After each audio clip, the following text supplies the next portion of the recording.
senador, may kanya-kanya tayong manok. Pero pagdating kaisahan natin, pagtulong-tulungan natin. Tama! Huwag nang manalo ang sinuman sa Duterte. Huwag iboto ang Team China! Kaya itong pagkakaisa natin ngayon, hindi lang ito sa Vote to Team impeachment. China. Sa eleksyon sa 2025, magkaisa rin tayo. Tama. At kung hindi yan mapigilan si Sara tumakbo yan, magkaisa tayo sa 28, huwag manalo yan si Sara Duterte. Kahit na sino, basta wag lang si Sara. Pero mas maganda, wag nang tumakbo yan sa 2028, kaya i-impeach na natin. Ngayon, ipakita natin ang pwersa natin. Alam niyo yung mga kongresista na yan, hindi siya natatakot sa iglesia eh. Dinaga. Pero, ipakita natin sa kanila, huwag silang matakot. Alam nyo, sabi kanina ni Congresswoman Franz Castro, medyo nag-ano siya kasi si PBBM, parang hindi masyadong sulit ang stand.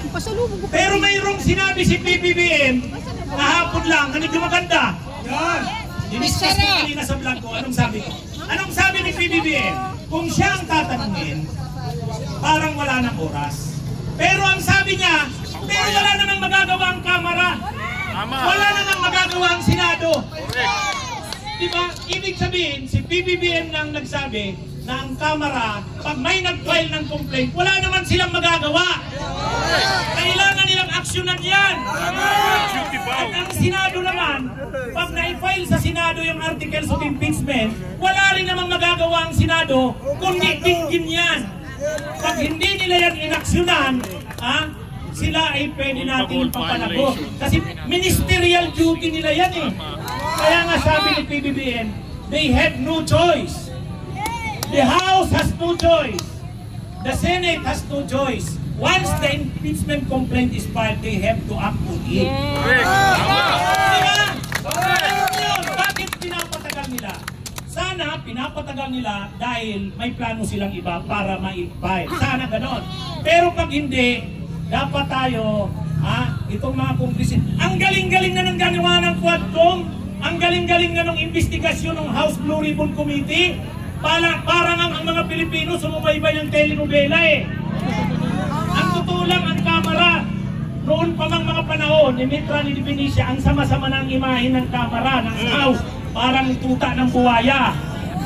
Pero ngayon, dito sa ginawang Quadcom hearing, sa kayong pag-imbestiga kay Sara, bumangaw ang Kamara. Tama! Diba bumangaw? Tapos ngayon, sila na mismo ang nagsabi, at grabe, matindi itong ebidensya laban kay Sara. Tapos ngayon, hindi nila susuportahan ng impeachment? Anong klase sila? Kung si Sara ay may kaso yung betrayal of public trust, pag hindi nila inaksyonan ang impeachment, betrayal of public trust din yan. May tiwala na ang tao sa kanila eh, sayang. Huwag nilang sayangin, di ba? Yes. Itong mga, kaya tayo, hindi naman natin inaaway pa ang Kamara, pero pinapaaralan lang natin sa kanila. Sayang, huwag nilang sayangin yung nakuhang suporta ng tao. Di ba? Kaya nga sa survey, gumandang 61% suportado yung pagdinig ng Quadcom. 61% suportado yung pagdinig kay Sara. Diba? Ngayon, kaya nga si Sara biglang bumulusok from, alam nyo nang maupo sila ni PBBM nung June, 89%. Ngayon, 49% talagang lagapak. Bakit ganyan? Kasi talagang na-expose na sa tao kung ano talaga si Sara eh. Talagang ano. So, ito, alam nyo, ang ano dito, grabe, garapalan talaga, di ba? Imagine niyo 11 days maubos mo ang 125 million. 7 days lang. Sabi nga ni Benji, 7 days eh. Oh, di ba?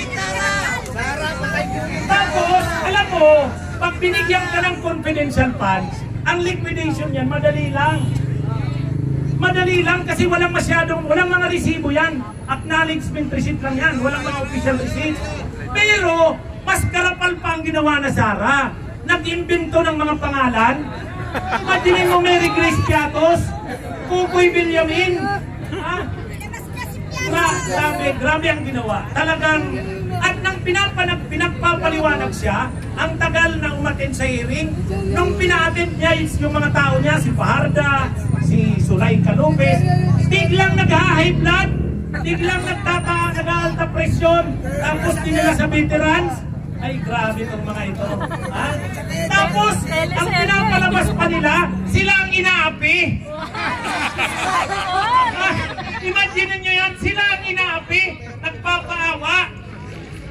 Tapos ngayon, biglang nagmamalasakit sa bayan. Pag narinig po si Sara tungkol sa presyo ng bilihin. Sabi ni Sara, tatakbo ako sa 2028 kasi hindi ko masikmura na ang bansa ay nagbabackslide. Ibig sabihin daw, babagsak daw ang bansa. Ay siya nga ang dahilan ng pagbagsak ng bansa. Silang mga Duterte ang dahilan. Tapos sabi niya, kaya tatakbo siya sa 2028 dahil ayaw niya itong nangyayaring pabagsak ang bansa. Wala! Ang gagawin niya pag nanalo yan si Sara, mawawasak ang bansa. Sigurado yan. Mawawasak. Para sa China. Vice President ka pa nga lang, ganyan na ang ginawa mo. How much more kung presidente ka na? Ay, wala. Yari na. Grabe. Alam nyo, Republic of China.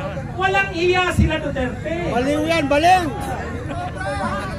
Sa dami ng pinagpapatay nung panahon niya, Baliw! Si Sara Duterte, baliw! 30,000, walang due process Wala yan. ng puwang yan, Hindi putang yan. binigyan ng pagkakataon. Pinagdududahan kang kriminal, addict, involved sa drugs. Walang investigasyon. Patay. Baliw! Si Sara, Walang due baliw! process. Ngayon, lahat ng due process binibigay sa kanila. Lahat ng due process binibigay sa kanila. Baliw! Si Sara, baliw! Yang investigasyon ng Kamara, sabi ni Marcoleta, yang Kongreso, yang Kamara, hindi naman korte yan, hindi naman piskal yan. Bakit? Sino bang nagsabing piskal ang Kamara?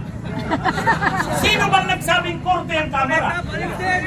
Alam niyo ganito, ang Kamara, may kapangyarihan yan mag-imbestiga, hindi bilang piskal.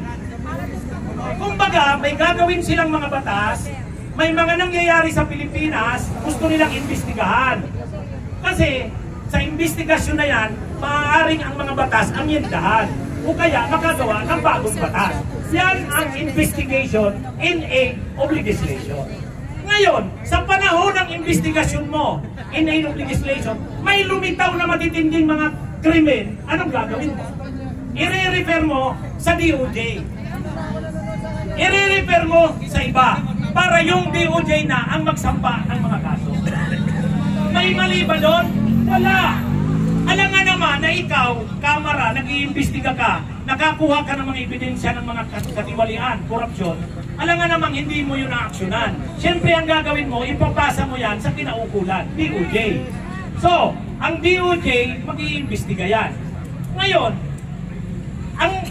ang mga grupo na mga civil society, ang tayo, mamamayan, nakita natin yung garapalang katiwalian ni Sara, korupsyon. Anong ginawa? Nag-file tayo ng impeachment complaint. Kasi kahit naman civilian, pwedeng mag-file ng impeachment complaint. Parang kung sa kasong criminal complaint pa lang yan. Kung sa nagsampa ka pa lang ng reklamo sa piskaliya. Sino ngayon ang piskaliyang sinampaan mo? Kamara. Hindi. Ang Kamara, yan yung DOJ. Kaya nga pag-aaralan ng Kamara, yung sinampang reklamo ng tao laban kay Sara, kung mayroon bang parang probable cause. Pag nagsabi ang Kamarang mayroon ngang basihan ito, kailangan natin itong isampa sa korte. Saan nga yung korte isasampa? Sa Senado! Kaya yung Senado ang korte. Ang magiging prosecutor yung Kamara. Tayo ang complainant. Diba? Sino ba ang complainant? Tayo! Ang nag-represent sa atin, sila Franz Castro. Diba? Yung tatlong final na impeachment complaint sa ngalan ng mga mayang Pilipino, final nila yon. Tayo ang complainant. Saan natin isinampa? Sa Kamara.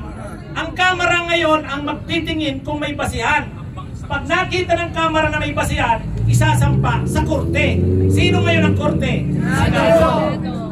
So, yun ang due process. Yun ang due process.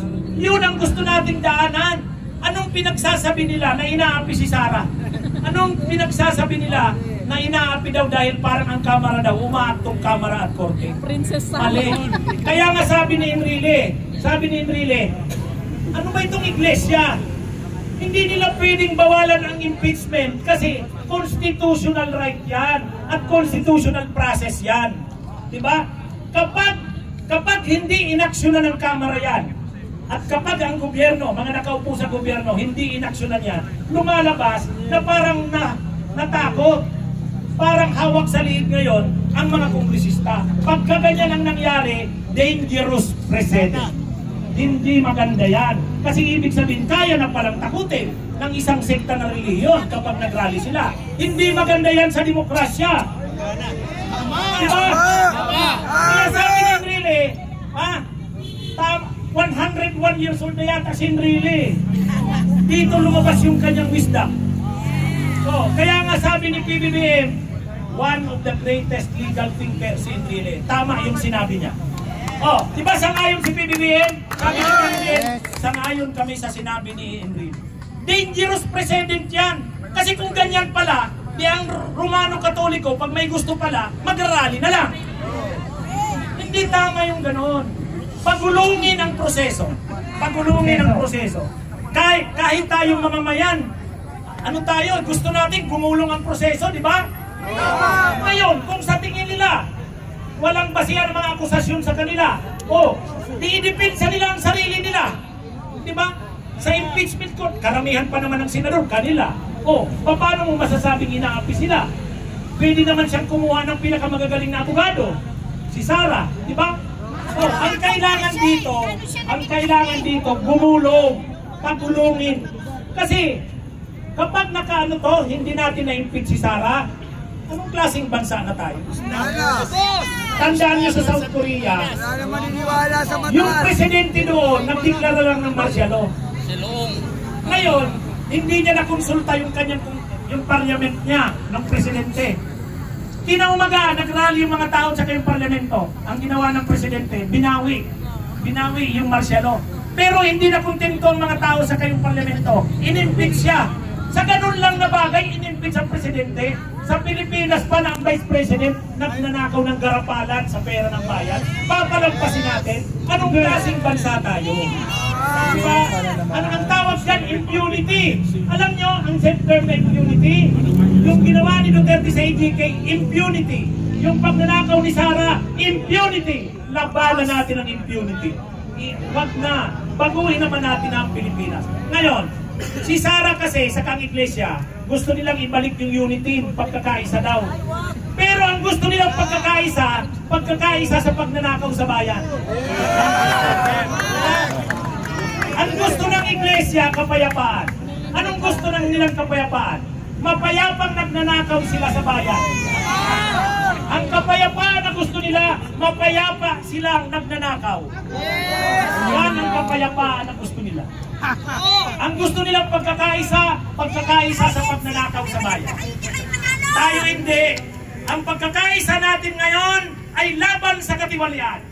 Ang pagkakaisa natin ngayon ay para papanagutin ang mga magnanakaw sa bayan. Ito ang pagkakaisang para sa ikabubuti ng ating bansa. At tayo, hindi tayo magulo. Ang gusto lang natin, mapanagot, katarungan. Yung mga pinatay ng panahon ni Duterte, katarungan. Tayong mamamayan na naghihirap na ninanakaw ang pera natin, ginagarapalang nilulustay, katarungan. Kapag may katarungan, may kapayapaan. Yan ang tunay na kapayapaan.